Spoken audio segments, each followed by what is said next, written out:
posted a video जिसमें मैंने आपको बताया how Western media portrays India as a weak economic player। हमारी करेंसी गिरी जरूर है, लेकिन उससे भी बुरा हाल पाउंड, यूरो और जापानीज येन जैसी करेंसी का है, जहां पर इंडियन रुपी सिर्फ 6 से 7% गिरा है। India is doing just fine. आज के टाइम पे एक यूएस डॉलर की कीमत कुछ 80 रुपए के करीब है। सन 1947 में जब भारत आज़ाद हुआ तब एक यूएस डॉलर की कीमत 3 रुपए के बराबर थी। ठीक इसी के बाद यूएस डॉलर एक इंटरनेशनल ट्रेड करेंसी बना, जिसको सारे देश ट्रेड करने के लिए यूज करने लगे। और ये रिजर्व वो सब तो ठीक है भाई, मन्ने नू बता ये रुपया पड़ क्यों रहा है? भाई देख, मोटे मोटे कारण तो ये हैं ऊपर से। मन्ने ऊपर से नहीं करना, मन्ने डिटेल में बता भाई। डिटेल में जान लो। रुपये के गिरने का सबसे बड़ा रीजन बहुत ही सिंपल है, demand and supply. Basic rule, investors पैसे खरीदते हैं। जी हाँ, इन्वेस्टर्स पैसे खरीदते हैं। जब भी इंटरनेशनल मार्केट में इंडियन रुपये के लिए बायर्स अवेलेबल होते हैं तो उसकी डिमांड बढ़ जाती है, साथ में इंडियन रुपये का प्राइस भी बढ़ जाता है।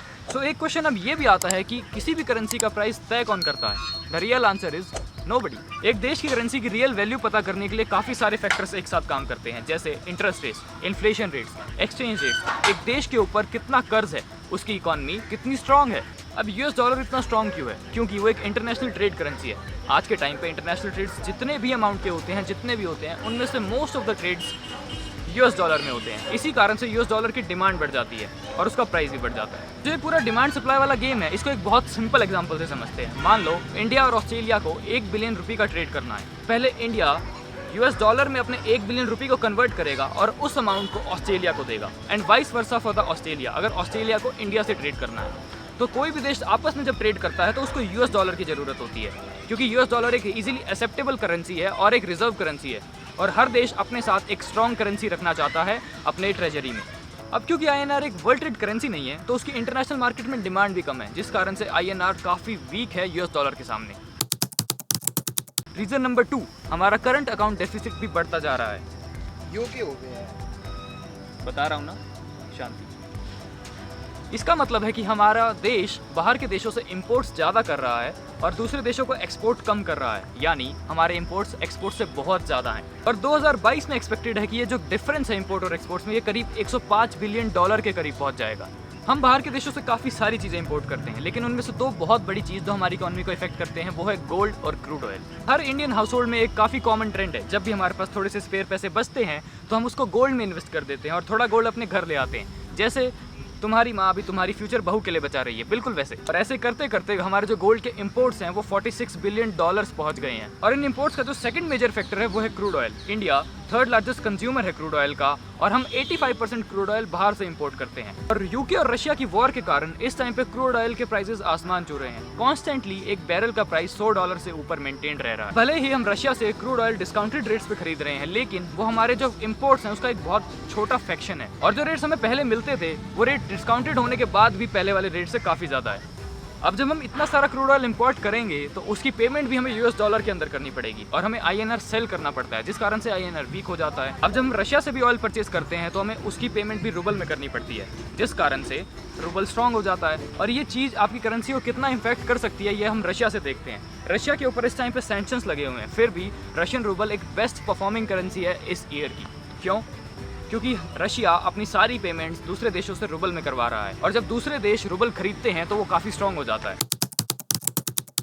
अब इन 2 बड़े कारणों के बाद एक बड़ा मेजर फैक्टर बच जाता है, जो कि है फॉरेन इन्वेस्टमेंट। और इसमें एक बहुत बड़ा रोल प्ले करते हैं FIIs, यानी फॉरेन इंस्टीट्यूशनल इन्वेस्टर्स। इंस्टीट्यूशंस और इन्वेस्टर्स को आप उन लोगों की तरह मानिए जो दूसरे देशों की मार्केट्स में जाके उनकी करेंसीज में कुछ टाइम के लिए इन्वेस्ट करते हैं और वहाँ से प्रॉफिट करने के बाद एग्जिट कर जाते हैं। अब ऐसा बिल्कुल नहीं है कि एग्जिट सिर्फ इसी साल लिया गया है, बट इस साल कुछ मेजर फैक्टर्स थे जिसने इस अमाउंट को काफ़ी ज़्यादा बड़ा कर दिया, जैसे यूक्रेन और रशिया की war, recession like situation in the world, और कोविड-19, जिससे वर्ल्ड अभी भी रिकवर कर रहा है। और इसी कारण से जो अमाउंट है एग्जिट का अमाउंट वो 1.6 लाख करोड़ तक पहुंच गया था। अब इन्वेस्टर्स को ये भी लग रहा है कि आईएनआर के प्राइस शायद और गिर सकते हैं, क्योंकि क्रूड ऑयल के प्राइसेस अभी भी बढ़ रहे हैं, और इसी कारण से अभी भी काफ़ी सारे इन्वेस्टर्स इंडियन मार्केट से एग्जिट कर रहे हैं। तो अब जो इन्वेस्टर है वो यूएस में जाएगा, क्योंकि वहाँ की गवर्नमेंट इंटरेस्ट रेट्स बढ़ा रही है, तो एक इन्वेस्टर को वहाँ से बेटर रिटर्न मिलेगा। और उससे भी बड़ी बात, जो अभी ये पैनिक का माहौल है, उस टाइम पे इन्वेस्टर एक सेफ जगह इन्वेस्ट करना चाहता है, तो इस टाइम पे वो यूएस के सेफ जो गवर्नमेंट बॉन्ड्स है उसमें इन्वेस्ट करना ज़्यादा प्रेफर करेगा इंस्टेड ऑफ फॉरेन मार्केट्स। अब ये सब तो ठीक है, लेकिन इस रुपये के फॉल से कॉमन आदमी की ज़िंदगी के आखिर क्या फ़र्क पड़ता है? इतनी भी चीज़ें हम बाहर से इंपोर्ट करते हैं वो काफ़ी ज़्यादा एक्सपेंसिव हो जाती हैं। यानी अब आपको अपनी आईफोन के लिए शायद 2 किडनियाँ बेचनी पड़ेंगी। फॉरेन एजुकेशन काफ़ी ज़्यादा एक्सपेंसिव हो जाएगी। इंडियन बच्चे के लिए बाहर पढ़ना लगभग इम्पॉसिबल हो जाएगा। क्या मतलब मेरा बाहर जाने का सपना टूट जाएगा? हाँ मुन्ना, प्राइसेस में पहले ही काफ़ी ज़्यादा स्पाइक आ चुका है और ये और भी ज़्यादा बढ़ सकता है। तो आपको सही में लगेगा कि दिल्ली अब दूर है, बट हर चीज़ के 2 पहलू होते हैं। तो इससे कुछ लोगों को बेनिफिट भी होगा, जैसे एक्सपोर्टर्स जो इंटरनेशनल मार्केट में जाके अपने प्रोडक्ट सेल करते हैं उनको एक अच्छा रिटर्न मिल पाएगा क्योंकि यूएस डॉलर का प्राइस हाई है। और वो लोग जो अपने घर पे पैसा बेचते हैं बाहर के देशों से, जैसे यूके, यूएस, कनाडा। तो अभी तक की वीडियो देख के आपको ये तो पता लग ही गया होगा कि हमारा पैसा गिर रहा है, किसको फ़ायदा हो रहा है, किसको नुकसान हो रहा है। एक जो सवाल आपके दिमाग में आएगा वो ये है कि इसके लिए हमारी गवर्नमेंट कुछ कर रही है या नहीं कर। तो आरबीआई इस पूरी सिचुएशन पर झील की तरह नजरें गड़ाए बैठा है। अब आरबीआई ने कुछ स्टेप जरूर लिए, जैसे आरबीआई ने हमारे फॉरेक्स रिजर्व से कुछ यूएस डॉलर्स बेच के आईएनआर खरीदा, जिससे आईएनआर की डिमांड तो बढ़ गई, लेकिन इसको हम ज्यादा देर तक प्रैक्टिस नहीं कर सकते क्योंकि अगर हमारी ट्रेजरी खाली हो गई तो हमारा हाल भी पाकिस्तान और श्रीलंका जैसा हो जाएगा। इस सिचुएशन को काउंटर करने के लिए आरबीआई ने एक स्टेप लिया है, जो कि है international trade settlement in Indian रुपी।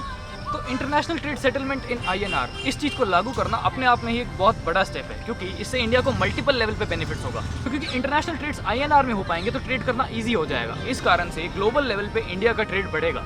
अब क्योंकि ट्रेड सेटलमेंट्स आईएनआर में हो रहे हैं तो इंटरनेशनली रुपी रिकॉग्नाइज होगा, हमारी इंटरनेशनल मार्केट में इज्जत बढ़ेगी और साथ में इंडियन रुपी स्ट्रॉन्गर भी होगा। इस चीज़ को लागू करने का एक हिडन बेनिफिट भी है। यूएस ने रशिया के ऊपर सैंक्शंस लगा रखे हैं वॉर के कारण, और जब भी हम रशिया के साथ ऑयल ट्रेड करने जाते हैं तो यूएस दादा बन के आता है कि उसके साथ ट्रेड मत करो। जब हम आईएनआर में ट्रेड करेंगे तो यूएस को ये पता ही नहीं लगेगा कि हम रशिया के साथ किस लेवल पे ट्रेड कर रहे हैं, कितने अमाउंट का ट्रेड कर रहे हैं। और इसका एक मेजर प्लस पॉइंट ये भी होगा, फ्यूचर में बाय एनी चांस इंडिया के ऊपर सैंक्शंस लगाए जाते हैं तो आईएनआर क्योंकि एक ग्लोबल रिकॉग्नाइज करेंसी बन चुका होगा तो इंडिया सेल्फ सफिशिएंट बन पाएगा और उसकी इकोनॉमी बेटर सर्वाइव कर पाएगी। सिर्फ आरबीआई नहीं, इंडियन गवर्नमेंट भी इस सिचुएशन पे पूरी नज़र जमा के बैठी है और इसी को काउंटर करने के लिए इंडियन गवर्नमेंट ने गोल्ड का जो इम्पोर्ट टैक्स है, बेसिक इम्पोर्ट टैक्स, उसको 7.5% से लेके 12.5% तक बढ़ा दिया। और जब गोल्ड को इम्पोर्ट करना मुश्किल है तो हमारा जो करंट अकाउंट डेफिसिट है उसकी जो विड्थ है वो कम हो जाएगी। इनफैक्ट हुआ भी ऐसा ही, जैसे ही सरकार ने ये रूल लागू करा उसी टाइम पे इंडियन रुपी ने एक सडन बाउंस बैक दिखाया और साथ ही में कुछ हद तक इंडियन रुपी अब स्टेबल भी दिख रहा है, वो 80 के अराउंड थोड़ी स्ट्रेंथ शो कर रहा है। अब इस सब के बाद एक और सिचुएशन खड़ी होती है जो कि है रिसेशन,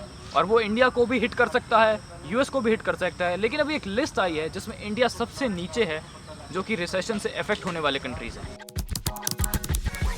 थैंक्स फॉर वॉचिंग। अगर आपको वीडियो पसंद आई है तो do like, share and subscribe, और प्लीज़ वीडियो को दूसरों के साथ शेयर करो और इस इन्फॉर्मेशन को सबके साथ बांटो। That's all. गुड बाय, जय हिंद, Vande Mataram and happy independence day to everyone.